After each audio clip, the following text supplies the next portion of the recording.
Blessings, best wishes, love, peace, health, grace, and ease to all.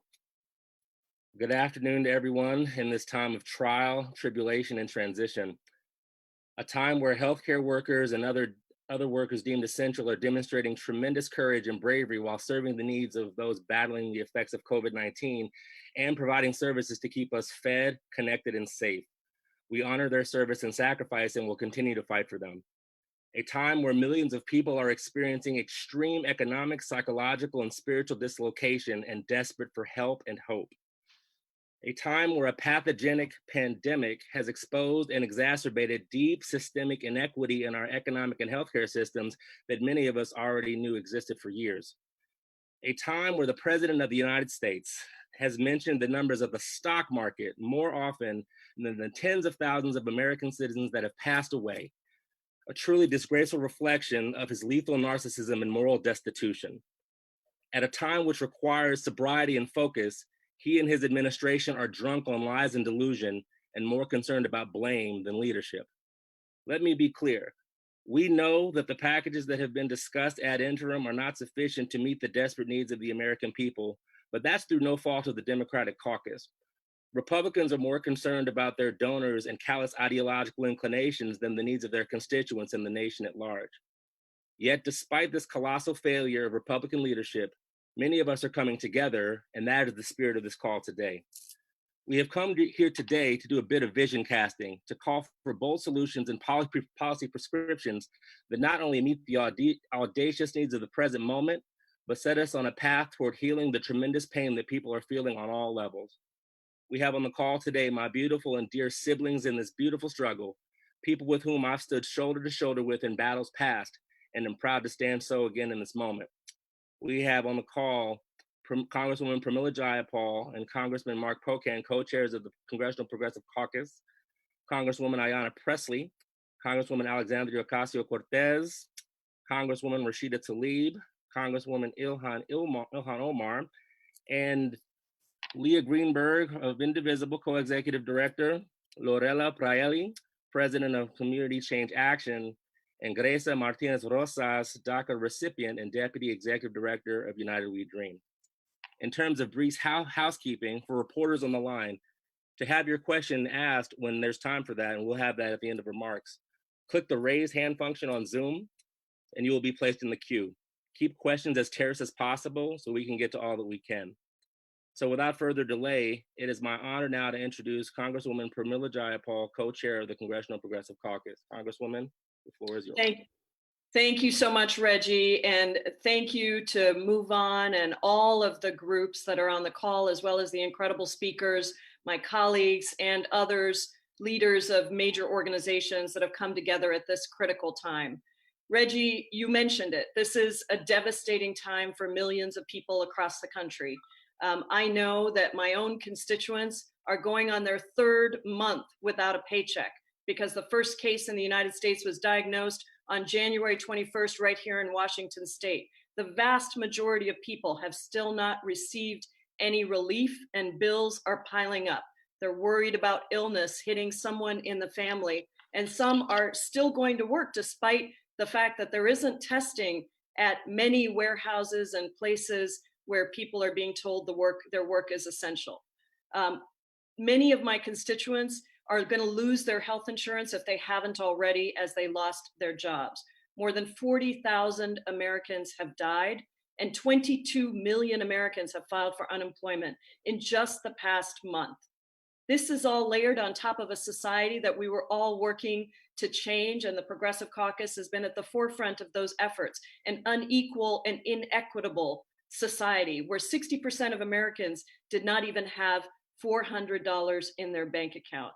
And we should be very, very clear that in this time of crisis, as before in this country's history, Black and brown and poor communities are disproportionately affected, and they comprise the vast majority of fatalities, if those fatalities are even tracked.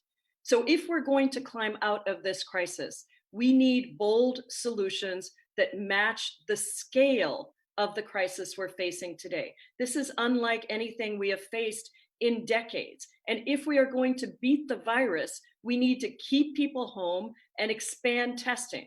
If we're going to keep people home, we need to ensure that we stop the mass unemployment and keep paychecks coming for workers across the country. And that's why last week, along with my co-chair, Mark Pocan, and many of my other colleagues, we rolled out a number of proposals. One of them is a federal paycheck guarantee for businesses, nonprofits, and municipalities of all sizes. Let me be clear, mass unemployment is a policy choice. Denmark, Germany, France, other countries have chosen differently, and we must do the same. My Paycheck Guarantee Act would stop mass unemployment by guaranteeing paychecks and health benefits, plus a maintenance cost for businesses to keep people on payroll through the crisis, with conditions, of course. The federal government would cover wages for workers earning salaries up to $100,000 so that employers can pay employees and keep offering those benefits like healthcare rather than pushing people into an unemployment system.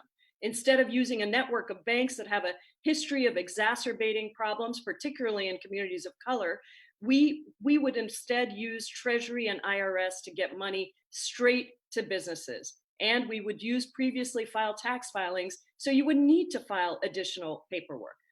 So this is one of our many bold solutions, but it is the kind of proposal that we have to be using. Let me be clear, Republicans are intransigent, and they have been blocking Democratic efforts every step of the way.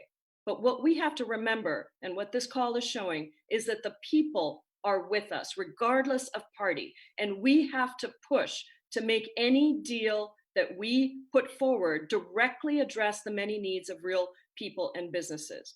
Putting money simply into PPP cannot deliver the scale of relief that we need, nor can it do it quickly. We need direct relief to people who are suffering. My state unemployment system just crashed yesterday, so people literally cannot get any of the relief that we have passed in these packages so far. So we have to think differently. We have to recognize the scale of the crisis and the urgency that is before us, and we have to be bold and put people first. The time is now, and we need to act. Thank you so much. Thank you, Congresswoman, for your inspirational remarks. Always a pleasure. Congressman Mark Pocan, you're next. Welcome. Thank you very much, Reggie, and thanks to Move On and all the other groups that are working on this. We really appreciate your support of our efforts in Congress to make sure that people are put first in the next package. We know people are hurting right now bad, and we've got to do something big in order to address that. And we can't address this pandemic without putting people first. In our proposals, we have 4 categories do just that. One, we want to keep people on payrolls. What Pramila Jayapal just so eloquently talked about, her paycheck protection guarantee, a smart way that we see other countries doing right now to help keep employees being paid and small businesses open. Also things like expanding work share through unemployment insurance so that businesses can ramp back up and be ready to be able to open and to employ people. But we've got to keep people on the payroll, and that's one of our priorities. Second, to provide direct financial relief. We need to put money now in the pockets of people who need it right now, and that means direct cash assistance, not once, but continuously, and expanding food aid and preventing people from losing their homes. Every insecurity that low-income communities and communities of color face is magnified by this pandemic, and we must treat our response accordingly. Third, we want to protect public health. We must ensure that full health coverage for testing and treatment for every single person in this country has to occur. It's appalling that we don't have universal OSHA protections for our frontline workers, and that has to be in the CARES 2.0 package as well. And fourth, we want to defend federal elections. I think my home state, unfortunately, Wisconsin's the poster child for why we need to vote by mail. We watched what the Republicans in our legislature, the conservatives in our Supreme Court did to voters, made them literally risk their life in order to be enfranchised, to be able to vote. Well, their outcomes may have backfired on them, but what we saw was 71% of people voted absentee. That means progressives, moderates, independents, conservatives alike all want to vote safely, and we need to do this nationally as well. And I am just so glad that we've got this coalition, not just of our great progressive members of Congress who are going to be on today, but all the groups that are doing so much work to get behind these goals so that the next CARES 2.0 package that we're working on right now will be as strong as possible, putting people first and recognizing that everyone needs to be covered. So Reggie, thank you so much for all you're doing, and look forward to hearing from everyone else. Thank you, Congressman Pocan. And again, shout out to Wisconsin for pulling out an amazing victory despite Republican intransigence and just, all right, I'm done. We know what we need to do. It is my honor next to toss the mic to my sister in this beautiful struggle. It's been a minute, but it's good to see you again. Congresswoman Alexandria Ocasio-Cortez, welcome. Of course, thank you so much, Reggie, and thank you for helping convene us all today, because it's so incredibly necessary. You know, as many people may know, and as some may know, I represent, by many metrics, the most heavily impacted congressional district in America by COVID-19.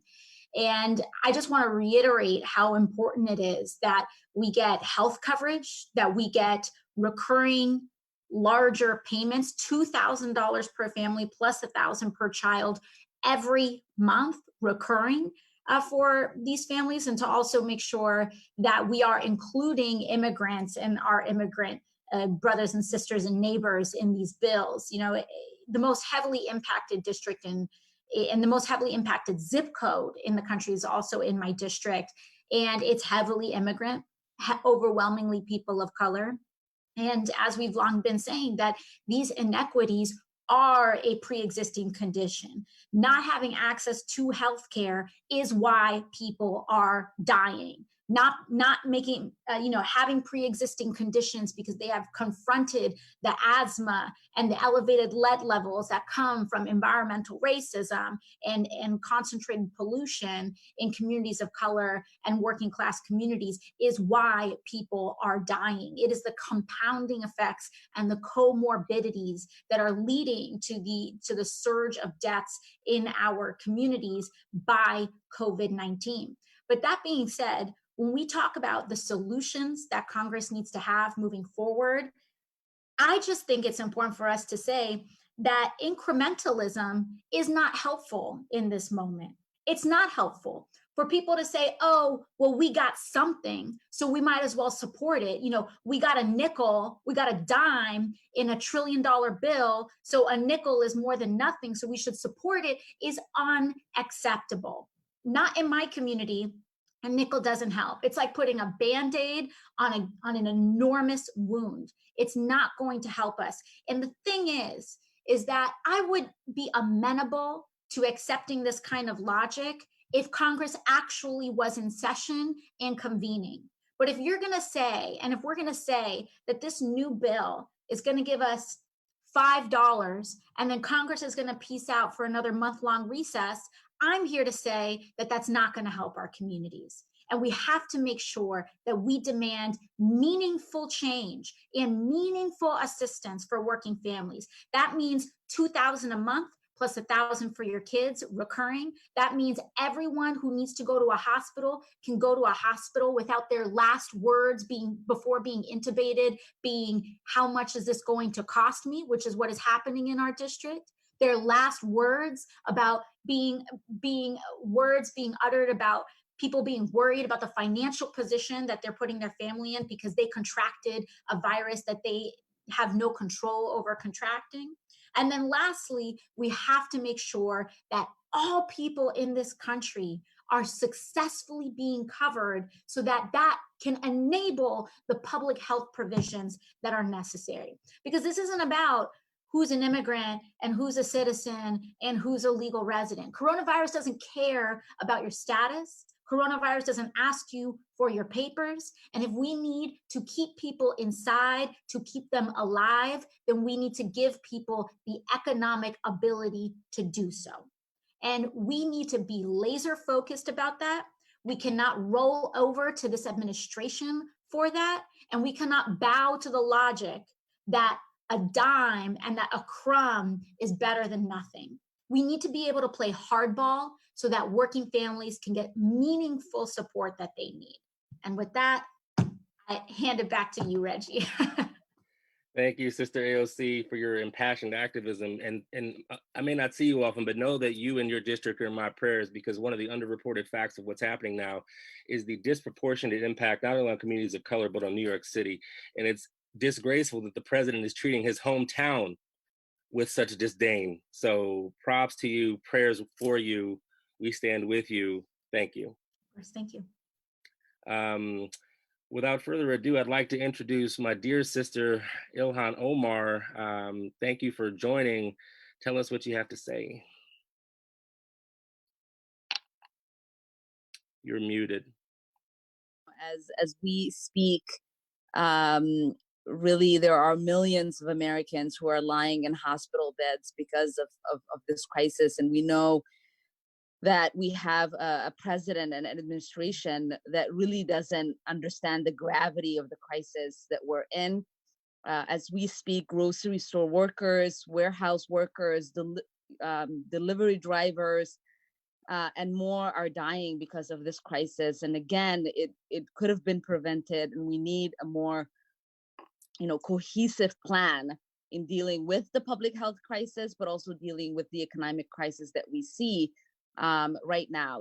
My district really is suffering. Our state and states across the country, we have about 20 million people who lost their jobs, are filing for unemployment.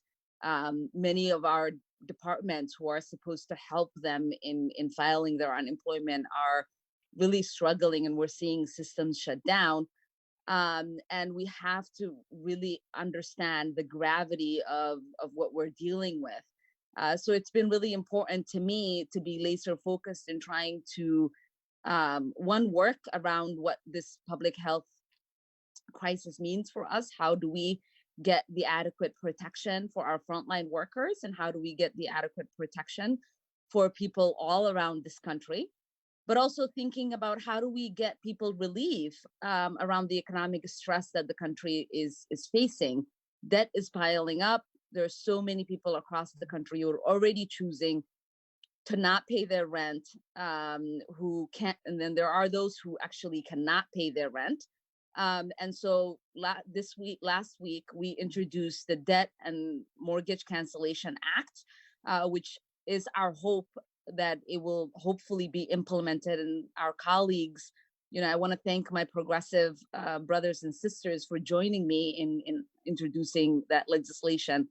But it's going to take all of us in calling the members who represent us and making sure that they're all signed on, that this bill has a viability and moves, because we need to understand that when April 1st came, so many people were not able to have the enough resources to be able to pay rent. And May 1st is around the corner. Yes, in Minnesota, we have an eviction moratorium, but as soon as this pandemic ends, that is going to end. So many people are going to be devastated when they lose access to their homes. And we need to make sure that we're working right now and are not struggling later on to figure out a solution for all of those people. And that's why we think it's really important for us to prioritize this rent and mortgage cancellation. It's also really important to continue to fight for a universal monthly cash assistance to people. $1,200 one time that some people got, not everybody got, because in Minnesota we have 140,000 Americans who live in mixed family homes, mixed family statuses. That means you have a father who might be able to, who might have a Social Security card, and a mother who doesn't, who is in the country legally, and to have those families go without the money that they paid into, right? The money that they paid into, not go to them while other families are getting is unconscionable. And I introduced a legislation to make sure that they're able to get that. But we also know our small businesses are struggling, and they are the backbone of our communities. And so we're working really hard to try to make sure that there's relief for them and that they're able to keep you know, their employees, they're able to keep themselves afloat by having the resources that they need. So I am really thankful that I have, you know, these champions as my colleagues for the people, and we will continue to push for legislation that is comprehensive, whether it is dealing with the public health crisis or dealing with the economic crisis that we see.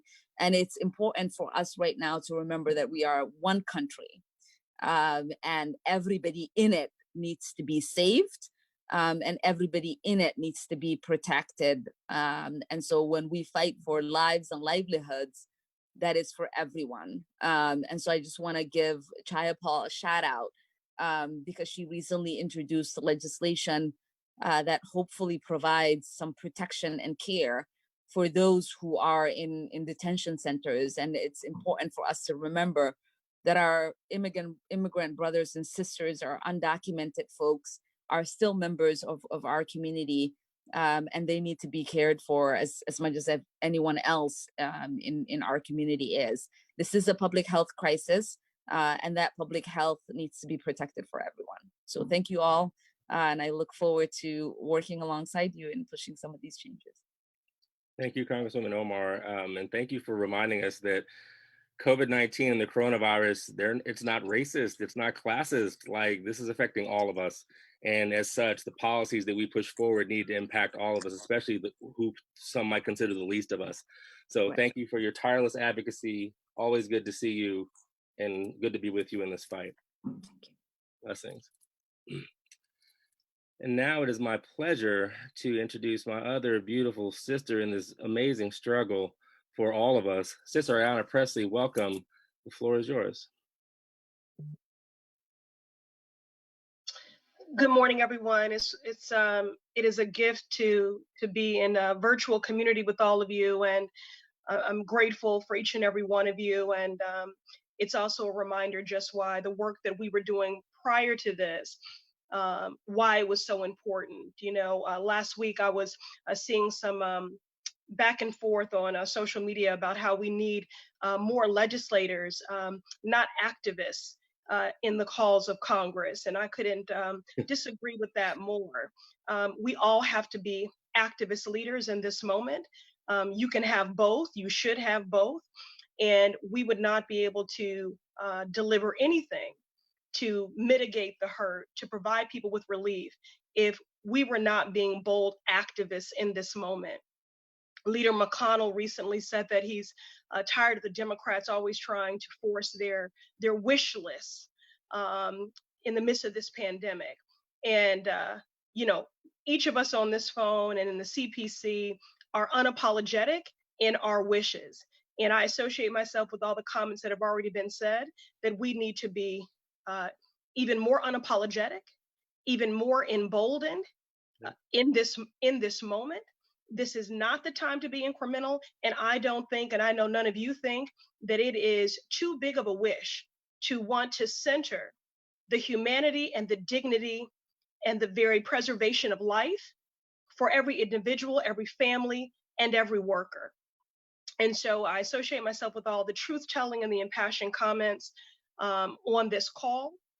And I'm proud to join with my colleagues in the CPC in demanding a COVID-19 response that does center all workers and families and not corporations. A response that will protect all of our frontline workers, from our healthcare workers, our bus drivers, our letter carriers, our grocery store clerks, and invest in our community health centers, the safety net hospitals that are really serving our most vulnerable during this crisis. A response that will finally provide universal paid leave and sick days for all workers, and robust and long-term financial assistance to help all communities weather this crisis.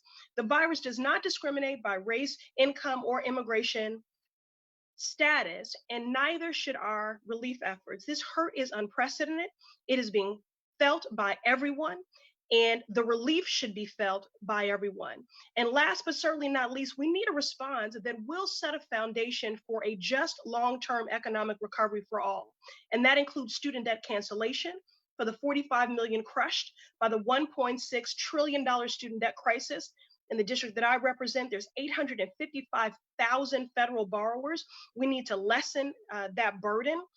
This truly is a crisis within a crisis with this fourth stimulus package, and we have a responsibility to repair these systemic injustices, systemic and structural injustice. The fact that this is being disproportionately bore by Black and Brown communities is no surprise to anyone on this phone. I think these have been ecosystems for a long time, codified through discriminatory and hateful and hurtful legislation, where people were slowly dying because of high asthma rates, because of environmental injustices, because of subpar housing, because of the comorbidity of those health disparities, because of unequal access to health care. And now it's just happening much more bluntly, much more immediately. So far as I'm concerned, what's happening with this administration, it's akin to war crimes, criminal negligence, science denials, a sluggish response. And so we find ourselves in the position of playing catch up in the midst of a pandemic, which is the last place that you want to be in the midst of any public health crisis, and certainly not a pandemic, is working from behind. And we just have to reject any calls for a return to normal, because that normal is one that was slowly killing people. That normal was one that did not provide adequate health care. That normal is one that abandoned our most vulnerable communities in times of crisis, our immigrant neighbors, those experiencing homelessness, low-income communities, those behind the wall, Black and Brown communities, and the disability community. And so when Leader McConnell says he's tired of our wish list, we're going to keep wishing, we're going to keep organizing, we're going to keep mobilizing, and we're going to keep working, because the thing about these wishes, centering the humanity and dignity of every individual, family, and worker, these can become realities. So I thank you all for what you're doing each and every day. Grateful for your partnership, and we'll just keep working. Thanks, everyone. Thank you, Congresswoman. Always good to see you. Stay strong. And last and certainly not least, my sister in the beautiful struggle, Rashida Tlaib. The president said recently he wants to have people liberate Michigan. So could you please speak not only to that, but also about how liberation in your mind is not like rooted in the president's foolishness, but in empowering real people and real change and real solutions? Thank you so much, Reggie. I think when we think about liberating Michigan, and especially 13 District Strong, we're talking about liberating them from this form of economic oppression and structural racism that we have now seen its ugly face during this unbelievable global pandemic. I represent frontline communities that have experienced really directly of what doing nothing looks like. So now imagine now during this pandemic, 40% of the people that died in Michigan of COVID were African Americans, even though less than 15% of the total population in Michigan are African Americans.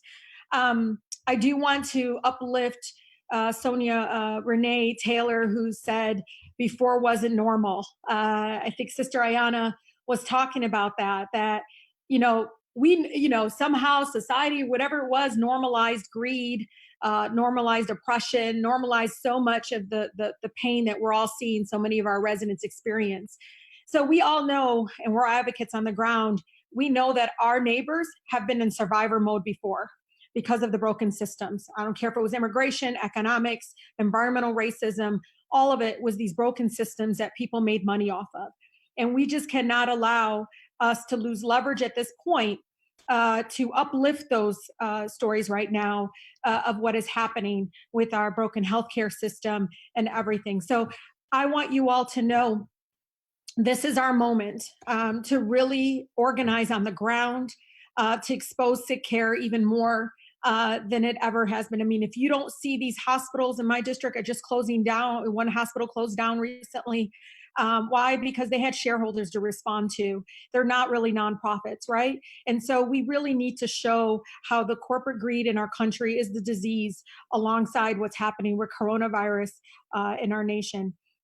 Our district, my district, 13 District Strong, has been really on the front lines of access to water. I want to uplift that here. Before the coronavirus, I want you to know access to water was a huge fight. We had the United Nations here fighting for it. And then we had our governor and others say, hey, wash your hands 10 times a day. Well, we had close to thousands, sometimes at 9,000 down to even 3,000 people in certain communities that did not have access to water. And those that even did have access to water still had contaminated water, like in Flint. And so I want you all to know I've introduced emergency water is a human right. And that is something that is now the Speaker Pelosi is supportive of, again, because you've all been able to really activate folks on the ground to show the importance of water. Without water, we can't stop the spread of coronavirus.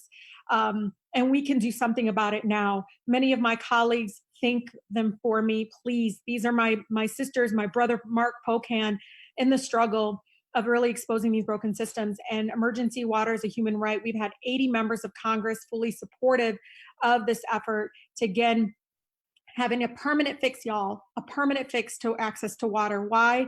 Because when coronavirus is, as folks are starting to talk about whatever it is we're gonna lead to, that, you know, people are saying we got a moratorium on water shutoffs in Michigan. Well, when that moratorium ends, the water access ends, and we need to make sure that doesn't happen. And so we really, really want to push back against water shutoffs. I also really want to uplift, we just lost a 5-year-old beautiful girl in Michigan, 5 years old, died of COVID. So all these assumptions that children cannot suffer from this, these assumptions, these kinds of misleading information that's not based on science, based on data, based on testing and tracking. We have to push against that. We have to demand that we base a lot of decisions right now based on real data, which will make them look at us, the people, first before corporations. And I want to also center around the importance of investing in people in this way directly. Reoccurring payments through a debit card. We have to understand that our communities are underbanked and unbanked, many of which there would be no economy without them. I don't want people to separate real people, us, from the fact that we're the ones who buy the goods. We're the ones getting groceries on the table. We're the ones on the ground making sure that our country is not like completely falling apart. It already was before, but now it's even worse. We're the ones who've been fighting for $15 minimum wage, Reggie, for the same people that are now having to call essential workers. So please don't forget, these folks are the ones who've been telling y'all, protect us, we're important. And now you see critically how important they are. This is our chance to create a new garment, as Sonia Renee Taylor said in her quote. She said, this is our moment to create this new garment of humanity. And I hope you all would join us in doing that. From access to water to really trying to combat the economic divide in our country, I just want you all to know it cannot be done without the grassroots work that is on the ground. You all give credibility to this movement. And I'll tell you, I've gotten friends of mine who are in the House that are secretly whispering, we have to do something about water, we have to do something about reoccurring payments. Well, it's your job to maybe tell them, no, here's a bullhorn. You don't have to whisper anymore. This is the time to uplift the importance of investing in people first. Again, thank you so much for continuing to engage people again on the ground that help communities like mine, which is the third poorest in the nation, really have a voice in Congress. We cannot settle for less at this moment. Settling for less means we lose lives, and we cannot allow that to happen. Thank you all so much. Thank you, Rashida, Congresswoman. And for those who would seek to sow the seeds of dissension, bear in mind that the purpose of this call is showing unity against a united front of stupidity from the president and the Republican caucus. So we're not having the dissension. We're here to celebrate our common humanity and our unity as one community. So in that spirit, let me also pass the mic to Leah Greenberg, co-executive director of Indivisible. Leah, great to see you. The floor is yours. Thank you, Reggie, and thank you to Representatives Jayapal, Pocan, Ocasio-Cortez, Omar, Pressley, and Tlaib for your leadership in fighting for the communities that have been hit hardest by this pandemic. We didn't get here by accident. For decades, we've prioritized profits for corporations over wages and protections for workers. We've underfunded agencies that are here to protect us and deregulated agencies that exploit us, or industries that exploit us. We have gutted our social safety net. Our system was primed for disaster long before COVID. Crisis holds a mirror up to our society, and what we see reflected back right now is devastating. And that's why it's so critical that Congress listens to their own constituents, to their pain, their fear, their outrage. We need our leaders to be bold and put people first in the coming packages. We need sustained economic support for families and workers that are suffering instead of Band-Aid after Band-Aid. We need to make sure everyone, no matter who they are, regardless of immigration status, has access to free testing and treatment, period. We need to make sure our elections are safe. Wisconsin's election shows that Republicans plan to force Americans to choose between their safety and their vote. That's a choice we can't accept and should not allow. The reports of what we're hearing for the next package does not address these needs. It quite simply does not go far enough. And we're concerned that if Republicans get what they want now, we'll have less leverage for the coming fights. We know that Republicans are taking advantage of this moment to shovel more money to big corporations. They are simply indifferent to the human suffering that is unfolding before our eyes. That's why it's so critical that Democratic leadership use their leverage and the full power of the House to demand solutions that rise to the needs of the moment.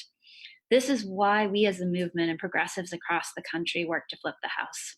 It was to give Democrats a say in moments like this. Now we need them to fight, and we all need to fight for a response that truly meets the gravity of this crisis. Thank you, Leah, for your comments and for reminding us that we did work hard to get in this position to exact not only influence, but leverage on Republican recalcitrance. So thank you for that. Next, I would like to welcome Loretta Praeli. The floor is yours, President of Community Change Action. Thank you, Reggie. Thank you, Leah, and to all of our fighters in Congress for being on this call and for driving this message. My name is Loretta Praeli. I'm president of Community Change Action, a national organization committed to building the power of low-income, Black, Brown, and immigrant people. And one of the issues that has struck me the most during this crisis is the narrative that COVID-19 is the great equalizer. It is true that pandemics don't discriminate based on country of origin, immigration status, geography, or race, but they do have a disproportionate impact on Black, Brown, immigrant, and low-income communities due to the systemic and structural inequities that exist in our society. So anyone can get the coronavirus, but those contracting it and dying from it are disproportionately people of color, and especially women of color. And so people first in the next package really means people first. And people means everyone. This will require us to center our shared fate and stand up for each other so that nobody, from frontline healthcare workers to grocery clerks to farm workers, is expendable. And as we talk about the current and future negotiations where we seek to do this, we can't actually do so without recognizing that because of the politics that seek to demonize and punish immigrants like myself and my community, and the lack of courage displayed by some of our elected officials, none of whom happen to be on this call, the March relief package left many people out, immigrants included. So just as every essential worker is leading with courage in this moment, risking their lives so others may have food and receive essential services, we demand that every elected official, every Democrat and Republican, do the same as these packages continue to come together. Speaker Pelosi and Leader Schumer hold tremendous power in this moment, and we call on them to use it to ensure that no one is left out of the next package. You know, I was looking at some research by New America this morning that found that as many as 35 to 40% of people, of workers, don't actually earn a living wage defined as $15 an hour. Like, take that in for a second. What does this actually tell us? Right? We have a critical window to make permanent structural fixes for our workers. In other words, instead of hazard pay, we actually need a permanent living wage. We've heard stories from our partners on the ground about the impact of families, and we were recently told about one immigrant woman in Nebraska who's working at a meatpacking plant where workers tested positive, and she's risking her health because she has to work to feed her family and keep a roof over her head, but she happens to be undocumented.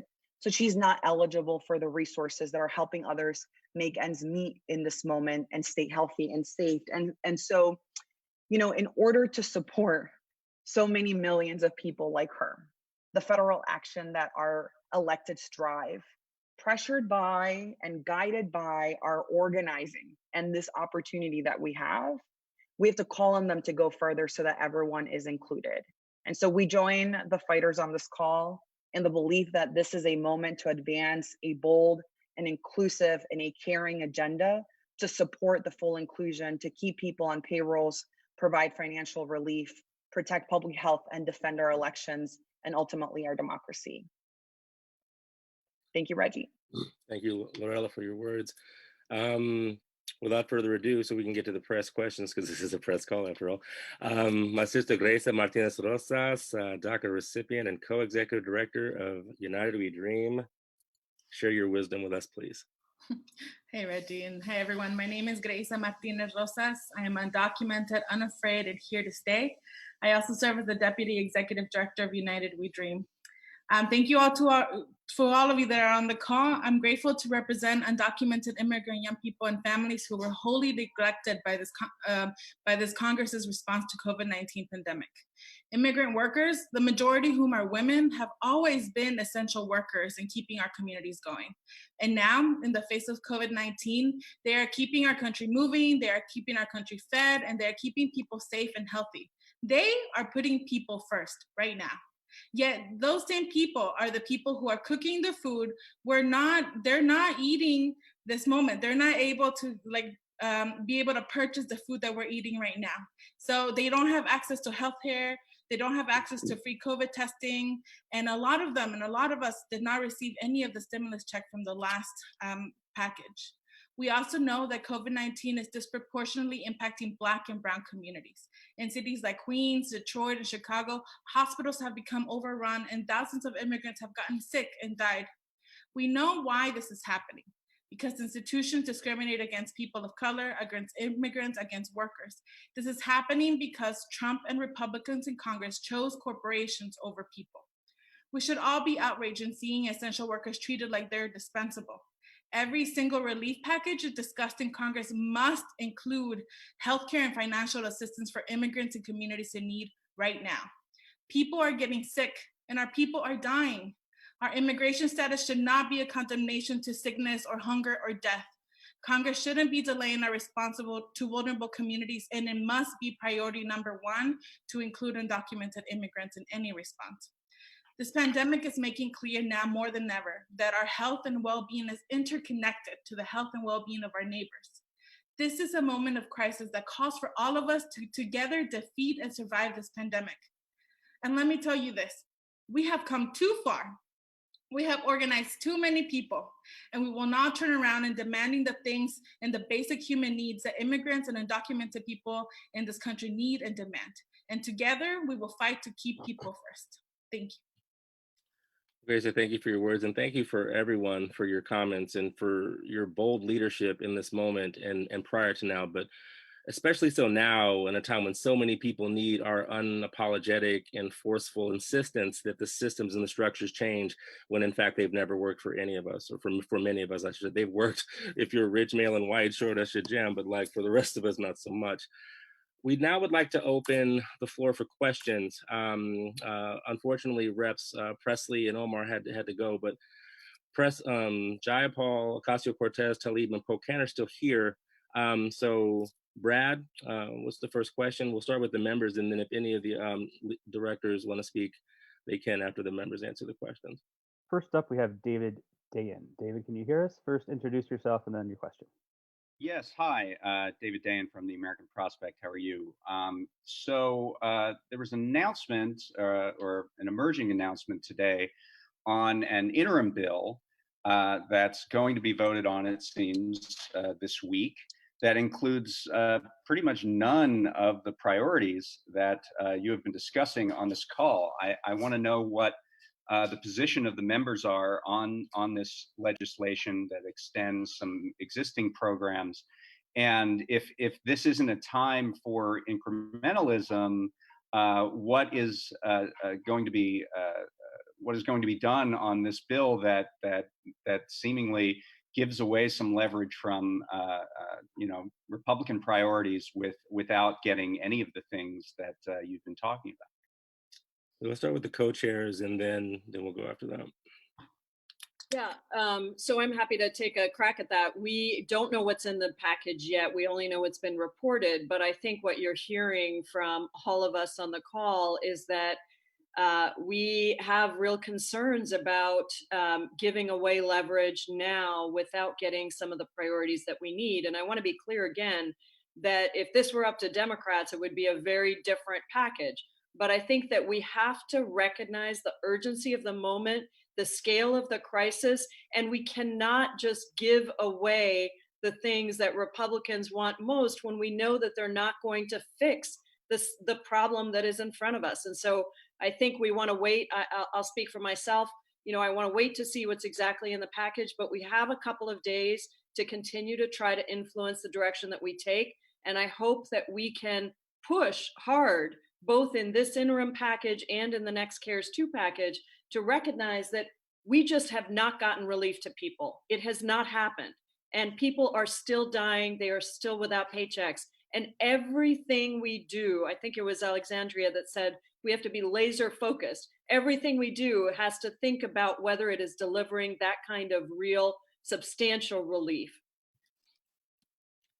Thank you, Congresswoman Jayapal, Mr. Pocan, then Ms. Ocasio-Cortez, then Ms. Tlaib. I don't know if there's a way to like raise our hand, because I don't know if you need every person to answer every question, or the press conference may go quite late. I will say that we have a full caucus call this afternoon on which really is an extension of the PPP and some other things that the Democrats put forward. But we are working towards the 4 goals that we have, and the many programs within it is what this call is about, working towards the CARES 2 package, which will be the big package that's going to be coming up. And we're trying to make sure that with the support of all these great progressive groups, we're able to get more of our goals accomplished in that end. And again, Reggie, I think that's all I need to say on this, but I don't know if there's a way to not have to have each of us answer every question, because that may be my vision for this is that everyone takes a crack at the first one and then we can popcorn. Sure. So next. Great. Thank you, Reggie. And thank you, David, for asking the question. To reiterate what Pramila said, we have not seen the final text of this bill. But what I can say is that if it matches up with what has been reported, I will not support this bill personally. I'm not speaking for a caucus, I'm not speaking for a delegation, I'm not speaking for anybody, but as the person who's representing the most impacted district in the country, my constituents are upset. My constituents were upset about the first package because it is insulting to think that we can pass such a small amount of money in the context of not knowing when Congress is even going to reconvene, and pass such a small amount of money, pat ourselves on the back, and then leave town again. I am not here to support that. I understand that we keep being told this is going to be happening in the House bill when the Democrat-led bill is going to be bigger. In my district, and in New York City and in our community, we have had more deaths than 9/11. Multiple times of 9/11 have happened in the time since Congress has recessed. So I'm not here with the luxury of time. I need legislation that is going to save people's lives. And the fact that Republicans do not want to have recurring payments, the fact that Republicans don't want to fund states and cities, the fact that Republicans don't want to guarantee people's health care is unacceptable to me. I know that is unacceptable to all of us. And how we come on this bill, every vote is extraordinarily personal. But as someone that has to make calls every single day to sons and daughters and widows and parishioners and church leaders and community boards, giving them my condolences every single day about people in our community who are dying, I am not here for a $5 bill. I'm not. And I will not insult my community with one. And that's all I got to say for that. Rashida. Yeah, I don't give up easily. I don't go down for any bullies. It doesn't matter what side of the party they come. But I can tell you this, emergency water as a human right is something that I haven't, just this morning was continual tackling and saying there's an urgency here. Just like testing, just like masks, PPEs, we need water. And so I'm not going to let up in regards to that. And I'm still very hopeful again, because of the incredible organizations that have reached out to senators, have reached out to House members, saying that we have to do something about it. I can tell you, I know Congresswoman Deb Haaland's not on this call, but she needs this. There's huge amounts of folks in Indian country that don't have access to water right now. We have to do something about this. And again, we have to be so focused on saving lives. And, you know, whatever folks want to try to predict what comes in here, I think, you know, one, the lack of transparency in what's going to actually be in this package is I'm taken aback by. I want to know exactly what's there, especially because we're not having committee hearings on these. These are conversations happening behind closed doors. And I would urge any public servant, you have to be open and understanding what is the goal here with the so-called 3.5, which is, you know, lacks urgency in regards to what is actually happening. You know, if we don't really center on saving lives and we're so focused on economy, you are not going to have an economy without us. And I can't reiterate that. No one will be there to buy goods. No one will be able to uplift, you know, again, what is really happening right now on the ground. But I haven't given up, and no amount of final deals will help me have me back down on the importance of water and the importance of reoccurring payments.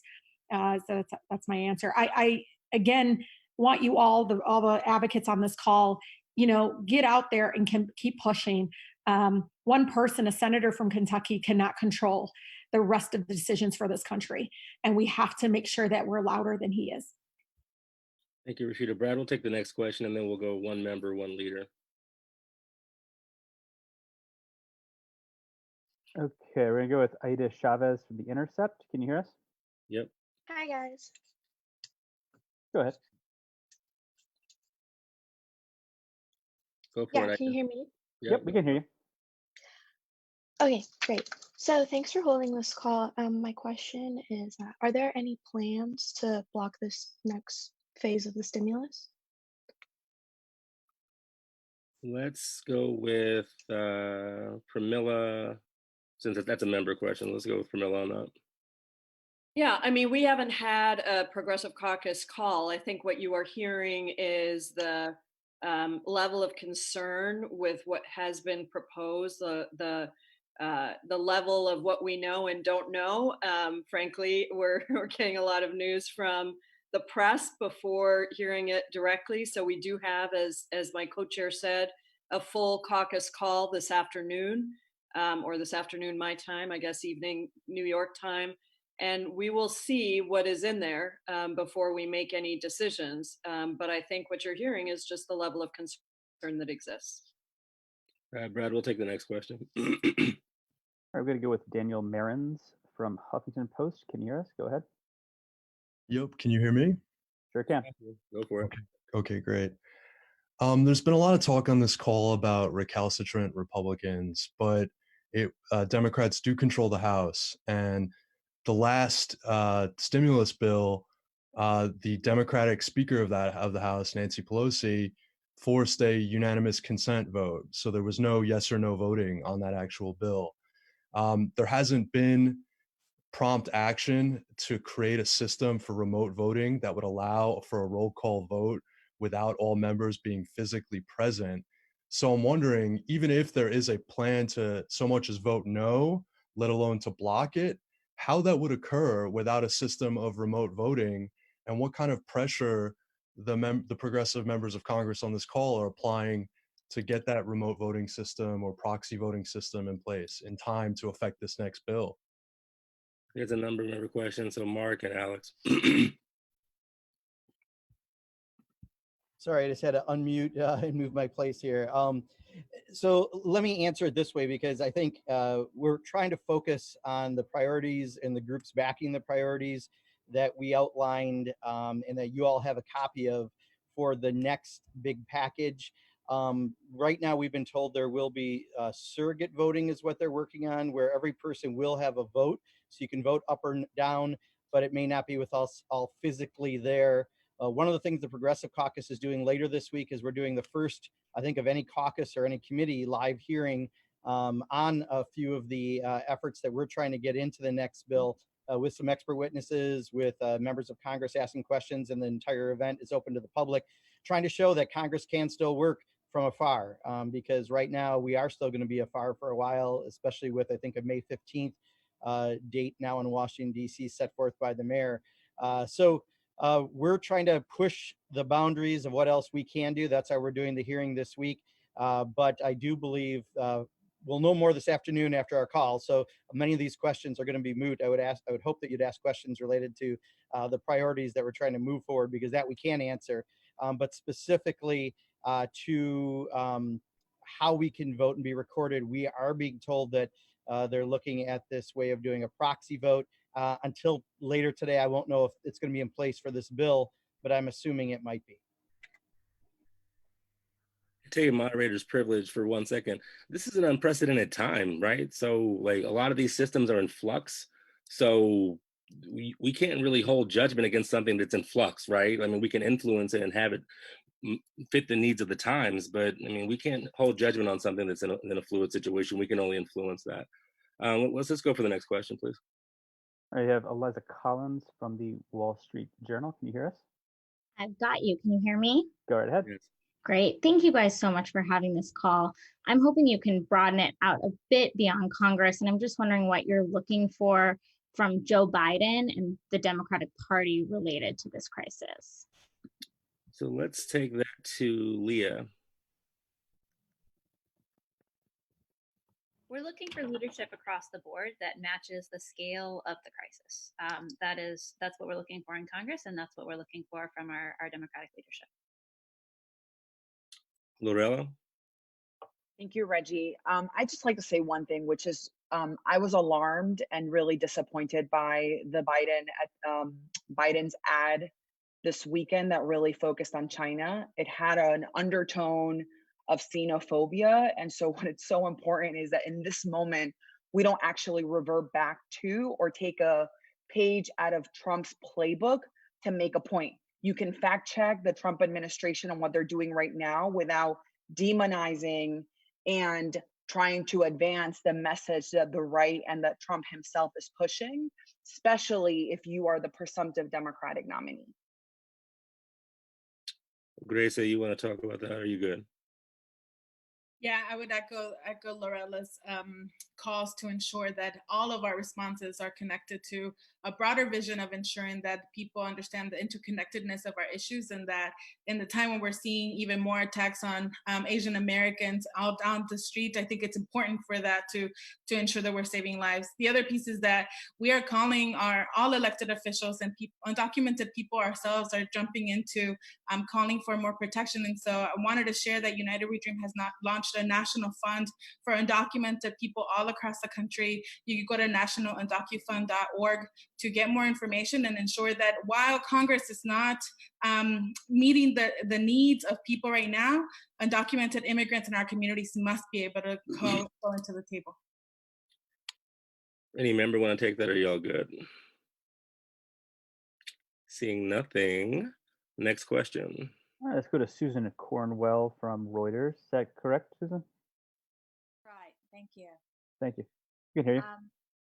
Okay, this is, first of all, for Alexandria Ocasio-Cortez, when you said that you expected to be opposing this package they're working on now, if it is as is being described, would you, if there was an attempt just to see it through Congress, would you oppose a UC and insist on a recorded vote? Yes, and I think it's important for us to understand the process, because there was a related question about UC and voice votes earlier. I think it's very important that we all understand the process behind this. And I'm sorry to get into the weeds, but procedurally, we need to know the context. So first, you have unanimous consent, which would be passing the bill, assuming that there is complete unanimous consent in the House. That basically is saying, presuming every member supports and every member does not support. Now, there was a statement earlier saying that the last bill was passed by unanimous consent. It actually was not. It was passed by a voice vote. So what happens is that you have unanimous consent, then you have one member, or rather, they did not try to pass by unanimous consent on the first time because they knew there was just a growing opposition around it. So it passed by a voice vote, by people kind of hollering out the yays and nays. Now, in order for there to be a recorded vote, if one person stands up and asks for a recorded vote, that is not sufficient to actually get that recorded vote. It's sufficient to block the unanimous consent and move it from a unanimous consent to a voice vote, but one person standing up is not sufficient to move from a voice vote to a recorded vote. You actually need one, according to House rules, you need 1/5 of the quorum, so about 44 members, to stand up in order to achieve a recorded vote. So the real question is not, is there one person to stand up to get a recorded vote, but are there 44 members willing to stand up and get that recorded vote? And so when it comes to that calculation, you know, for us, and I believe Justin and Mosh and I came to a similar conclusion on the first one, which is that, you know, to stand up and ask for a recorded vote when there are not 44 members, it would be essentially to needlessly endanger folks. So I think we need to figure out what the final text of this bill is first and foremost. I think one of the things that is not in this bill, thankfully, that was in the first bill, was this $500 billion to be leveraged to multi-trillion-dollar corrupt slush fund for Wall Street, which was, you know, it added insult to the injury of an insufficient bill, but that kind of corrupt provision is not in this bill. So, you know, I think once again, at least so far. So once again, first of all, we need the final text in order to make that decision. But at the very least, what I'm hearing from Democratic leadership is to prepare for the conditions of a recorded vote. So that's just kind of a long way of saying we're not sure since we don't have the final. I'm not sure since I don't have the final text of the bill. Thank you for that. We've got time for about 2 more questions. We've all got schedules and busy lives, but thank you all for the press and for the members and the other leaders who have joined us. What's the next question, Brad? We've got Sahil Kapoor from NBC. Go ahead, can you hear us? Hey, yes, can you guys hear me? Yeah, you're good. Thank you all for doing this call. This is a question for the lawmakers on the call, and I think Congresswoman Ocasio-Cortez kind of answered this, but can the rest of you see yourselves voting for an interim package if it doesn't have aid to state and local governments? And part 2 of my question is, I wonder what you make of the talk we're seeing about the rising deficit and rising debt. Do you have any concerns that this kind of talk could be used to prevent major expansions of the safety net if Democrats do win the White House starting next year? Who wants to start? I mean, I think I'll just say, I think we've answered the first question over and over again, which is let us get through and figure out what's in this package. It's going to be very difficult to support a package that doesn't have some of the desperate relief that we need for state and local governments, for people. But let us just get through and see what's actually in it, because we still don't know that other than what's been reported. And then I think on the deficit, listen, this has been an austerity argument that both Democrats and Republicans have given into for decades, and it's part of the reason we are where we are. Yeah. If we had universal health care, we see how quickly money can be mobilized.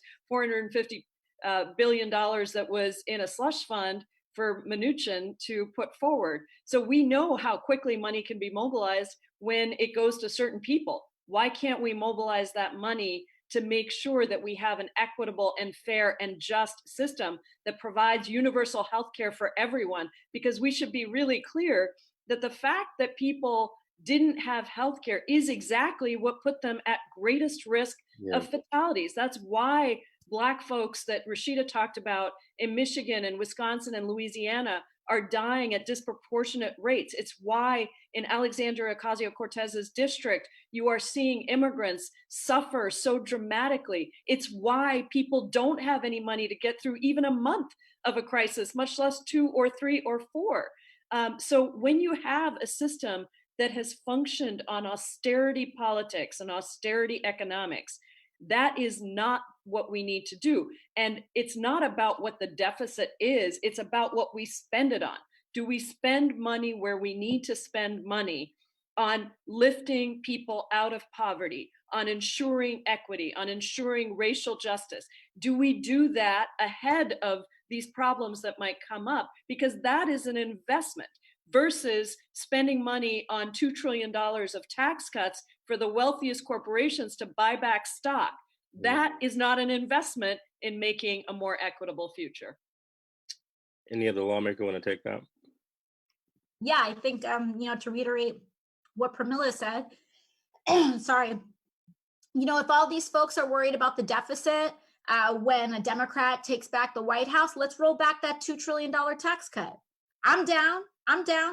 If you're worried about the deficit and if you're worried about our national debt, let's raise some taxes. Let's make sure that Jeff Bezos pays what he needs to pay and contribute to this country. Let's make sure Facebook pays taxes for once. Let's make sure Walmart pays taxes for once so that they don't pay less than undocumented immigrants do in taxes in the United States of America. So let's get it together. I'm willing to come halfway and let's raise some taxes so that we can bring down the deficit. I'm happy with that. But you are not going to come for Medicare more than you already have. You're not going to come for Medicaid more than you already have. You're not going to come for our education system, for our water, for our infrastructure, because that is not where we need cuts right now. What we need is for the wealthy who have been riding high on a sugar high for the last 4 years in corrupt legislation to actually get it together and decide that they want to live in an ethical economy that serves working people. So that's what I got to say about that. It's time for sobriety. Let's get off that sugar high, right? Last question, as we all have to go elsewhere. Brad, who we got? And I appreciate all of y'all. Real talk. We got Washington Post, Tharor Ishan. Did I say that correctly? Yeah, it's Ishan Tharor, the Washington Post. Hey, thank you all, and thank you for giving me this chance to ask a question. I really appreciate this. Congresswoman Jayapal, you began your remarks by mentioning some of the precedents set across the Atlantic by Northern European countries, the Danish legislation guaranteeing worker wages and so on.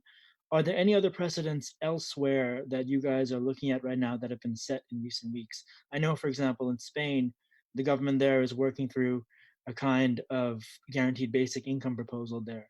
So are there any other examples of successful legislation that you want to see happening here? Well, I think one of the things that's been really interesting as we research the Paycheck Guarantee Act is that most other developed countries have a lot of systems in place actually to take care of people. Most of them have guaranteed health insurance as an example. So people don't lose their health care when they lose their job. They haven't had to deal with some of those issues. Most countries have paid leave, generous paid leave, and have put in place even more generous policies around that so that people can stay home and take care of themselves and their loved ones. And so we are really in this place where if we were following what the rest of the world has done, both before the crisis and during the crisis, we would be in a much different position. The Paycheck Guarantee Act is a way to ensure, because here's the thing, we know that when people go on to unemployment insurance systems, our systems, as wonderful as they are and as great as it is that we expanded unemployment insurance for people who have lost their jobs, the fact is we've just pushed 22 million people onto a bunch of systems that were built for the 1970s and 1980s. They can't handle this level of demand. But in addition to that, you push people onto another system, you're going to lose people in the cracks. And by the way, folks of color and low-income folks who go on to unemployment are the ones that are going to have the hardest time getting back to work and finding a job when the economy is coming back. But on top of that, we have a whole bunch of people who literally are trying to navigate with the very banks that were part of the foreclosure crisis, part of keeping money away from people. And so now suddenly we've inserted banks who, by the way, for $1 trillion of lending that we do through the PPP program, banks are going to get $110 billion just for a little bit of administrative work. There's no need to do that. We can go straight from Treasury and IRS directly to people. We can provide health insurance, like the proposal that Bernie Sanders and I rolled out last week to cover everybody when they come in for treatment. At a minimum, we should be expanding Medicare to cover everyone who's on unemployment. Why would we push forward a policy like subsidizing COBRA, which is far more expensive and doesn't do anything to strengthen the foundations? So I guess my answer to you, Ishan, is that yes, we've looked at those, and in fact, most of those things we've proposed, whether it's a higher minimum wage, paid sick leave policies, universal health care, universal education. These are all the things that most countries already had some better form in place than we did, but they've added to those to make this moment of the crisis match the scale. And that's what the Paycheck Guarantee Act does. And that's, I think, those are the kinds of responses that we need to be doing, because mass unemployment is a policy choice. It is a policy choice. You look at every other country in Europe that is a developed country, and even some that are not as wealthy as the United States.